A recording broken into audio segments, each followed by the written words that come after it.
প্রত্যেকদিন সবজিতে কি রান্না করবো এটা নিয়ে একটা বিশাল চিন্তার ব্যাপার বটে। হাঁস মাংস ডিম হলে কিন্তু কাউকে দুবার ডাকতেও হয় না যে খাবি আয়।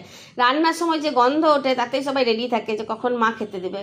কিন্তু অন্য দিন যদি সবজি হয় তাহলে সবার মুখ একদম বেজার হয়ে যায় যে সবজি দিয়ে কি আবার ভাত খাওয়া যায়। আবার এখনকার দিনে ছেলে মেয়েদের একটু পোস্ত বাটা, পোস্তুর বড়া ভাজা, বাটি পোস্ত এগুলোও প্রিয় নয়। আমাদের সময় একটু পোস্ত বেটে দিলেই বাবার এই মনে হতো যে পোস্তুর গন্ধেই এক থালা ভাত খেয়ে নেবো। তবে হ্যাঁ, দেখেছি ওরা মুসুরির ডালটা খুব ভালো খায়। মুসুরির ডাল ভাতে মুসুরির ডাল বেশ ভালো করে ডাল করে দিলে ফোড়ন দিয়ে খেতে ভালোবাসে, পেঁয়াজ ফোড়ন দিয়ে। তো ওই জন্য আজকে আমি মুসুরি ডাল সিদ্ধ, নিরামিষ দিনে কী করবো বলো, মুসুরি ডাল সিদ্ধ আর আলাদা করে আমের ঝোল আর 5 মিশালি সবজি এসব রান্না করে নিই। 5 মিশালি সবজি দিয়ে গুড় আম বানিয়ে দিয়েছিলাম। আর সবজিগুলোর মধ্যেও গুড় আমের টক, মিষ্টি, নুন সব ঢুকে গেছিলো, যার জন্য পুরো রান্নাটা ওদের কাছে খেতে হয়েছিল খুব সুন্দর।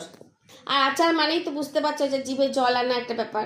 তো ওই জন্য আমি কুমড়ো, তারপর লাল আলু, বেগুন বেশ ভালো করে বড় বড় সাইজে কেটে নিয়ে কড়াইয়ে শুকনো লঙ্কা আর 5 ফোড়ন দিয়ে 2-4 বার নেড়েই পরিমাণ মতো নুন, গুড় আর ওইদিকে তোমার হলুদ দিয়ে পরে আর কাঁচা আম দিয়ে পরে সিদ্ধ হতে দিয়ে দিয়েছিলাম।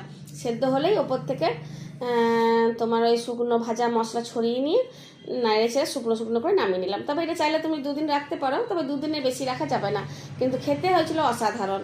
প্রত্যেকটি সবজিতেই ওই আমের টেস্টটা ঢুকে যাওয়ার জন্য খেতে একদম অদ্ভুত হয়েছিল। মুসুরি ডাল সেদ্ধর সাথে আমার এই সব সবজি দিয়ে গুড় আম দারুণ লাগলো খেতে। তোমরা চাইলেও কোনো দিন চটপট করে রান্না করে ঝটপট করে খাবারের ব্যবস্থা করতেই পারো। ভালো লাগলে একটা সাবস্ক্রাইব করে দেবে। ধন্যবাদ।